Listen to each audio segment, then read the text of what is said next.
I can't believe this is our final session of the day.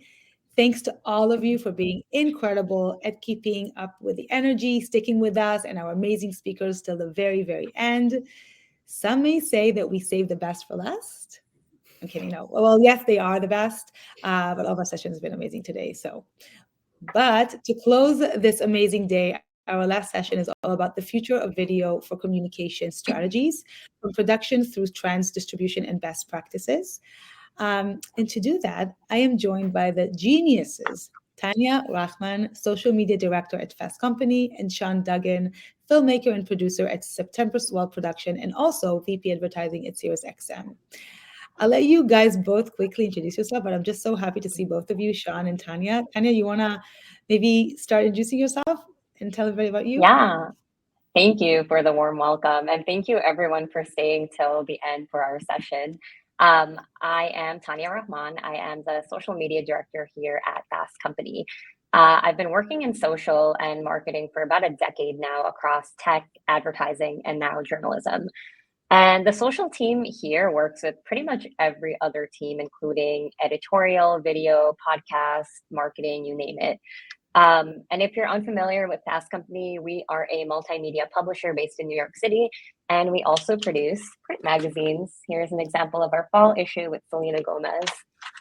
By the way, this is my favorite magazine. Tania knows this. This is not me just saying this. This is my favorite magazine to read. Amazing. Love to hear if you haven't read Fast Company, you have to read it. This is my favorite.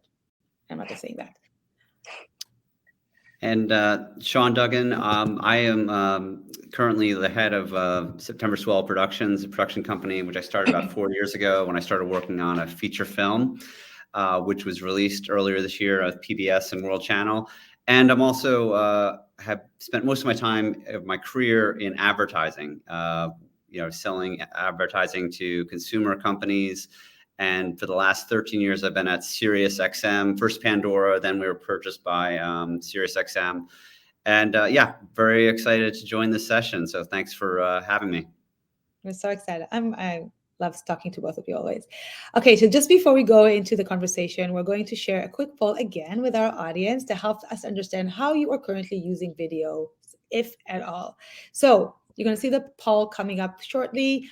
How are you currently leveraging video in your marketing and comm strategy? Is it for social media campaigns, product demonstrations, webinars and virtual events, employee training and onboarding, customer testimonials, or no videos yet, which is why I'm here to learn? Let us know what you think, guys. We'll share those results later. You can poll them off. We're going to give 2 seconds for you guys to think through this and give your answers. In the meantime, we are going to jump right in there with Tania and Sean. Let's talk about future of video. Okay, my first questions: what role does video play in your current strategy? Tania, maybe you want to start from Fast Company's perspective? Yes, great question. Video plays a pretty central role in our strategy, and we use it to illustrate all kinds of work, from interviews to social media series to really reporting on the news, and of course turning articles into short form content using tools like Play. I think that it would be great to actually demonstrate a quick example of what we mean. So as I showed you, our fall issue featured Selena Gomez, and we interviewed her for the cover story. But an extension of the story was actually also doing a video interview. So I'm going to show you a little bit of the behind the scenes of that, if you don't mind. Yes, we love video. Hi, I'm Selena Gomez, and welcome to my Fast Company shoot. The reason why I wanted to create Rare Beauty is I wanted to challenge the makeup space. I wanted to create a whole lane in the makeup world that was also centered around mental health, and also equally just shared the compassion we have for people who just want to have fun with makeup. The name Rare took a while to get, but I knew it had to be called that because I believe that each and every one of us are rare. I think for me, I've been able to learn so much working with the team. I have incredible partners that help this come to life, but we actually had to pivot our launch when we were going to come out. It was during COVID, so we had to do everything virtually, which was a little scary, but Sorry for cutting it off there. The full video is about 2 minutes long. You can watch it on our YouTube and our website. But TLDR, to answer your question, it's really an extension of our journalism. We write stories, but we also produce multimedia, and video is a way for us to get the story across in a completely different medium that's not just a written article. I love that. I love Selena Gomez, by the way. She's amazing. Sean, anything you want to add to that? Yeah, Or so tell- I love having Selena open for one of my videos. So it's great. So just yeah, I don't think it needs intro. This is actually the video, just to preface it for 1 second. This was actually how I used video after nearing the finish line of completing my film. This was the kickstart for the crowdfunding campaign for the first video that I did to start promoting the brand of the film. So I'll just roll it for a second. So. Hello, I'm Sean Duggan, director and producer of Keep It a Secret, the documentary and true story of the dawn of surfing in Ireland. Today I'm kicking off my crowdfunding campaign for the final push to completion of the film. And I thought I would kick off with a exclusive tour of the production facility, which has been the headquarters of the film for the last 3 years. It is also known as my basement. Here is September Swell Productions. Some microgreens over there. Here is the film gear area. You got a drone, some gimbals, lenses. In here, the hard drives, which hold the secrets and stories of the dawn of surfing in Ireland. Very exciting stuff. Over here, this is Arundel. That's where Elsa and Anna live. And over here, this is a that looks like a workbench with a laptop on it. It's actually a video conferencing center and the nerve center for all research and interviews with Irish surfing pioneers. I've had chats with surfing pioneers from Belfast, Dublin, Los Angeles, and actually Nairobi, Kenya there. Saved me probably $200,000 in airfare over the last 3 years. And last but not least, the edit bay on a Lowe's fold-out table where I've spent a lot of the last 6 months editing a rough cut of the film. So to date, this film has been 100% self-financed. Don't be fooled by... Okay, so that's it. That's amazing, Sean. I love it. I love it. It was so That was the kickstart, and then I kind of go into the pitch of how it was up to that point. It was self-funded, and that was the beginning of a crowdfunding campaign, which we raised the money, went over kind of what we were hoping to raise, and really that was the final stretch to completion of the film. Amazing. So again, video was really key for you in terms of kind of like get the word out there and get the get people to notice, I would say, if that makes sense. So kind of moving from that, we often talk about the rise of the creators era. This is what we do today, and how video is becoming more accessible to the rise of authentic content that is no longer requires skyrocket budgets. In your experiences, guys, what are some practical tips for creating compelling videos content if skills and budget are restrictive? Sean, what do you think about that from your perspective? Well, that's a I'll take a swing at it, and Tania will round out. Like you can see, for those of you, may not tell that the production value of my video with the GoPro was slightly, just a hair below the shots and the footage of Selena Gomez. If you're not filmmaking, you may not have noticed the difference, but you know what? The goal of that was authenticity.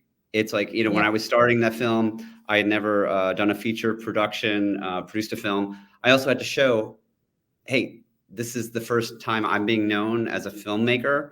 And I had to do it authentic. You see that in the chat. That's the only route I knew. And, Yeah. what happened was I also want to show, hey, this is it, that all of the fundraising and money is really going into the film. And hey, if you have a chance to look at the film, the big thing I hope you take away is that all of that effort, the quality is very high, obviously, to get on, picked up and distributed, whether Netflix or anything. When I see it on Amazon Prime now, I'm like, wow, okay, that was made a lot of that in my basement. But again, like for that purpose of that video, I didn't need a 4K setup. I needed to show what that was. Hey, when we were shooting on the Cliffs of Moher in Ireland, I needed, Kevin Smith, who's one of the most renowned DPs in all of Ireland for water film. So it's kind of like contextualizing. I'm sure Tanya has it. Hey, what's my goal here for my product being film? Obviously, for the film product, you're going to want it to be potentially, depending on the story, hey, you're going to, like, I used a lot of archive. I didn't dress it up. It's an archive is meant to look old, but like, hey, the 4K footage for current, like capturing Ireland, super high. But everything I've done on social media, very seldom has it gone beyond this. I kind of do self-shooting here. It's very revolves around, hey, what's needed, what's the message, and what for in terms of production value. Yeah, I love that. Tania, what do you think? What's kind of for practical tips that you can share with us to keep it authentic? Creators. Yeah, I mean, I think that, you underscored a lot of really good points. For a long time, having a video component in your marketing strategy essentially meant, here's a video crew, here's a camera setup, a lengthy editing process, and generally a pretty sophisticated approach, right? But in the media world and elsewhere, video has become less high production and more accessible. So, no crew, just a person with a phone that can record, and all it really requires is some basic training on filming best practices. And it also helps that online trends have evolved to kind of want this kind of straight to the point, no frills video. And another thing I would highlight is that companies needed to adapt during the pandemic. So without being able to meet up in person, we relied on Zoom and personal filming, and we saw that it ended up being just as successful. And I'd love to show you an example of how we work with remote colleagues to help us create video. So I'm going to jump into that for a quick second. This is a series that we produce for Instagram called Fast News. The $66 billion fast fashion giant Shein has confidentially filed to go public. Here's why we should all be worried. So for those of you who are not familiar with Shein, it is a Chinese company that popped into the scene in 2008, founded by an entrepreneur called Chris Xu. It basically took the fast fashion business model that we're all familiar with and turbocharged it. When you think about how much energy and carbon emissions and labor it took to make each one of those garments, for it to just end up in the trash after 2 or 3 wears, you begin to see why this is really bad for the planet. The fashion industry is already one of the biggest polluters in the world and is responsible for 8% of the world's carbon emissions. Shein has grown faster and bigger than anything that we've seen in the fashion industry before, and its lack of concern for the planet is really troubling.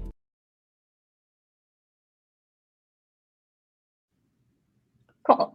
So that video actually was published today, and a couple of things I would point out is the person in question, our journalist Liz Seagren, was filming herself. You can tell by the quality of the video that this is not a highly produced piece of work, but it's really her expertise in the domain that helps the content stand out. And the last thing I'd say is that it's not that there's no place for a high production video. Of course there is, especially for longer form content. But in general, a lot of the video rules have been rewritten, and that helps teams like ours work faster and have more time to focus on other areas of the company.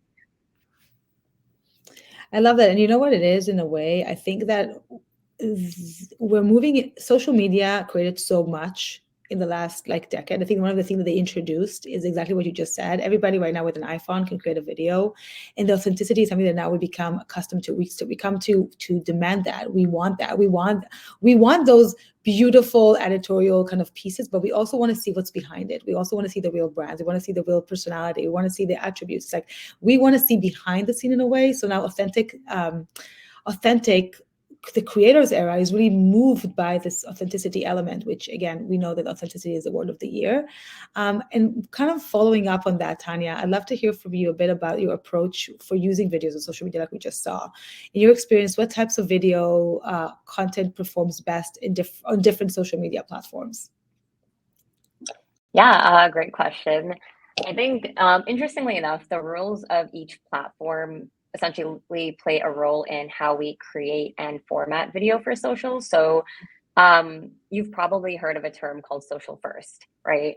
And the idea behind a social first video means that from its inception of a story, before it even becomes anything, you're creating an approach that takes into account the user behavior on social media and planning a strategy according to that, as opposed to creating a whole piece of content and then trying to work backwards and format it for social.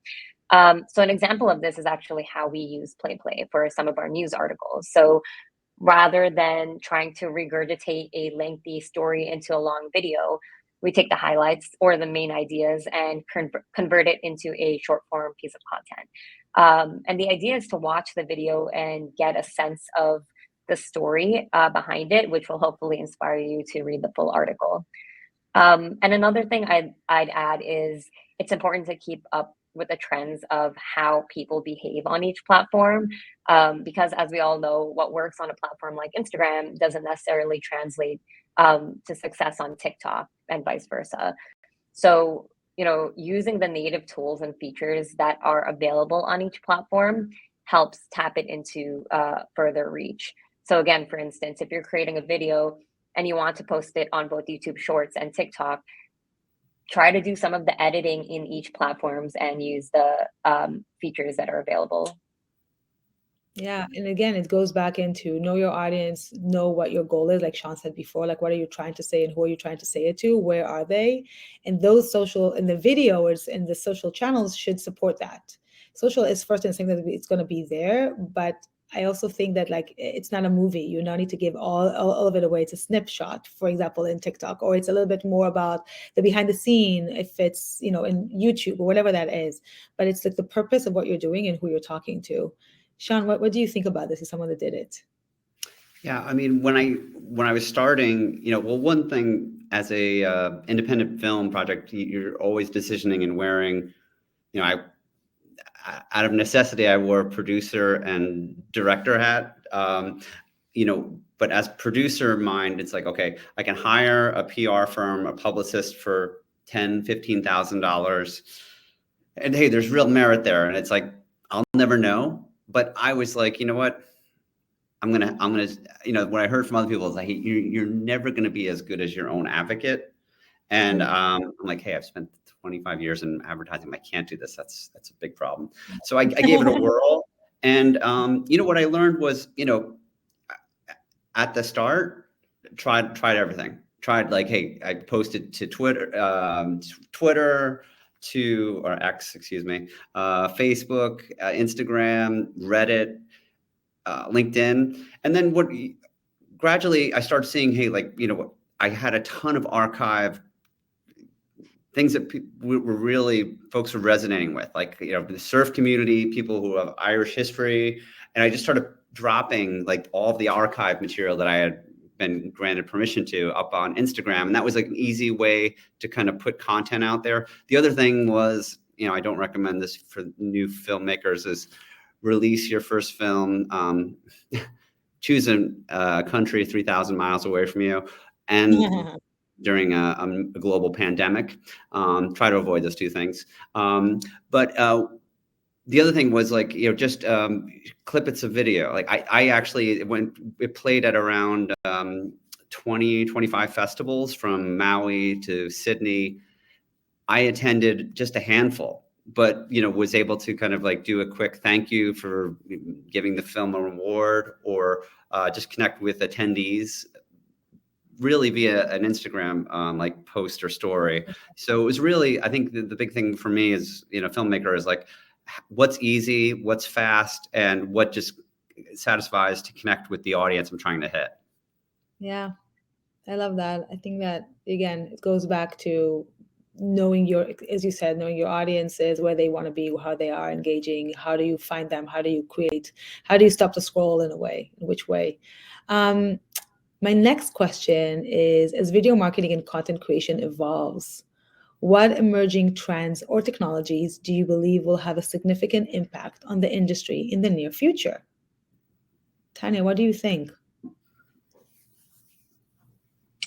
So I feel like that's a pretty timely question right now, because one trend that we did not foresee for some time, but it's something that TikTok is pushing, is for the longest time, short form video content has been like at the top of the pedestal, right? And what it means is that, you know, all these different publishers and brands will have these amazing long form pieces of content, and they're struggling to optimize it for the different publishers, or channels, I should say, because we're constantly told that you have like 3 seconds to capture somebody's audience. And, you know, a rule of thumb is, especially for social media accounts, is back in the day, your competitor would be, you know, your counterpart in the industry.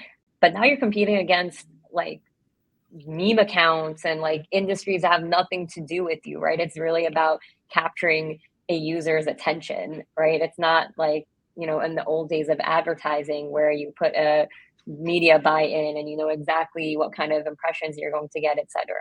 So one, like, it's going to be really critical to keep abreast of all of these changing trends. And I say that because I learned recently that TikTok is now going to be shifting towards long form videos. They want people to post long videos, which is hilarious because all the other platforms have shifted to a TikTok approach, and now everyone's kind of have to walk it back a little bit. So I think that's something to keep in mind, because you know, it changes the way you need to think about your video strategy going forward, especially since a lot of these platforms, like the type of reach your content will have is at their whim. Sometimes you can do everything right and it still won't get the engagement you're looking for, because there's all these other levers, you know, underlying that you have no idea about. So take that as you will.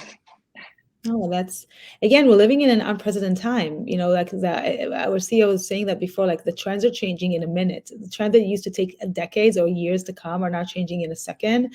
And again, like we as consumers are changing as well. And so in a way, like we're going now to short form, long form, it's going to change a little bit. I think it's again, maybe it's about the listening to our audiences and just being aware of where we are and kind of using those tools to our advantage. If I kind of summarize what you said, but Sean, what do you think about that?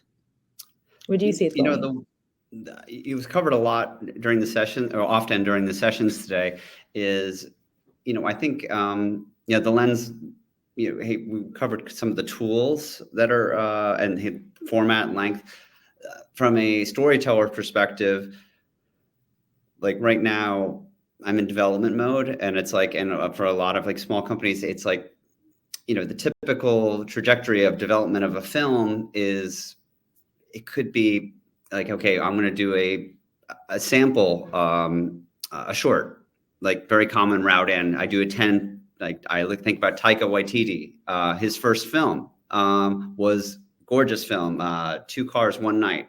Beautiful, just gorgeous. You could see this guy is going to do great work. It was all there. And like literally you see Boy, his first film, and you're like, all the fingerprints are there. And yet it's 10 minutes, black and white. You know, I think that even though that one was a pretty modest budget, that was still probably hundreds of thousands of dollars. It was, you know, shot in New Zealand, you know, and I still see that approach happening here in LA, where like, you know, young producers are kind of spending a lot of time and effort on a short. I think with AI, I'm already starting to see it. I saw some of your demos earlier today. I think, hey, the idea and that cost of developing a concept is going to really drop precipitously. So I think, hey, that's going to be a risk to people's potential jobs. But as a creator, like, I have about 7 ideas that I'm kind of working on right now. And now I think I have a path to getting them in a presentable format without having to invest a year and a half on that. So that's exciting to me. I think with all of these tools, there's opportunity and there's risks. But, I'm kind of like looking at the positive side of it as something which I don't think everybody's fully appreciated, just the opportunity on that side. The democratization of it. There's a democratization that comes and it's changing. It's just changing the landscape, and we just need to be aware of that. And this is like an exciting one. What are some essential video metrics and KPIs that companies should pay attention to in assessing the success of their video campaign? Tania, I know that you touched on it a little bit. I don't know if you have anything that you want to add to that.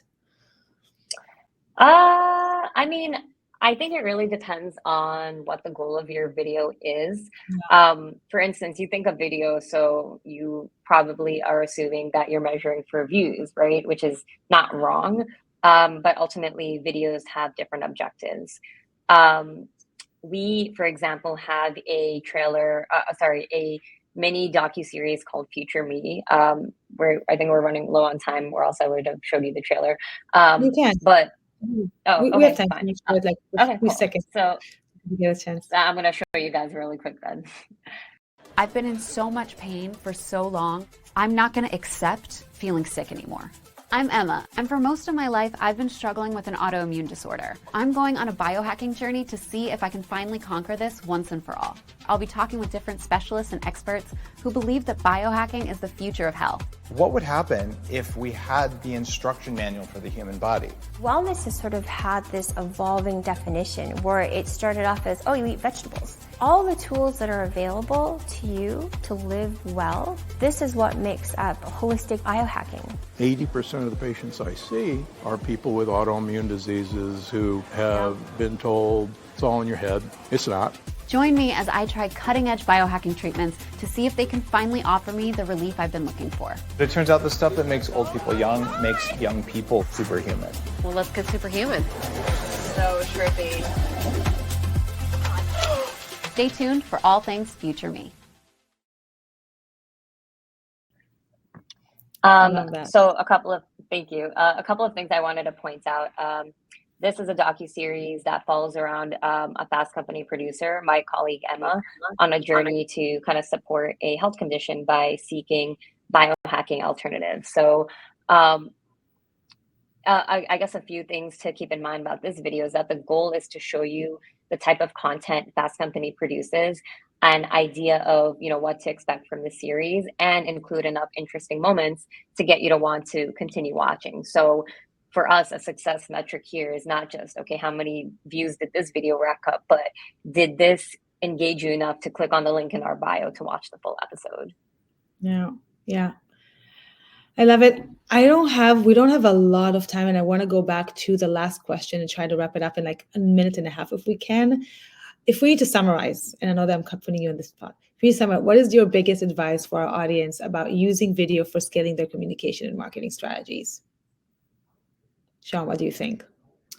Well, I think first, I think from what Tania shared and, my experience has been, I think everything you talked about also was the democratization of video is, and I think a lot of it was covered on the session today, is like, there's so many tools out there. I think the biggest thing is like, hey, being very clear of purpose is the first. You can get lost in platforms and everything else. But like a good friend of mine who's like an Emmy award-winning producer and really started a journalism with him doing it himself, was like, hey, just know your purpose. What are you trying to do? Because I think that gets muddled first, trying to do too many things at once. Like that video with Emma, very clear. I knew what that purpose is, and I'm either going to be in or out, but like being very clear of what that is, the promise of your video. And then you can back in, okay, do I need an iPhone to this, or do I need a DP and a shoot, but first, like being very clear of purpose is like, that's the first thing. And like, I think each stage I've kind of learned how to be very clear on it is super important. So it's like the skills of writing and having message in your head of what's your target is number one. I think you can get lost in, you know, a lot of the buzz terms, but hey, what's your goal here and who are we trying to connect with? I love that. I love that. Amen. Tania, what do you think? I mean, everything Sean said. I think that, you know, you have to know you have to know who you're talking to and really create content for those people. Don't worry too much about getting it perfect, especially if the videos for social, because really the more you crank it out, the more you'll learn about the process. And even then the process is going to change a month from now. So, you know, just make sure you have a solid set of best practices and go from there. And underscoring what Jamie shared in the chat. If you like any of the videos you saw today or want to read more Fast Company stories, please feel free to subscribe to our digital all access Fast and use Tania50 for half off.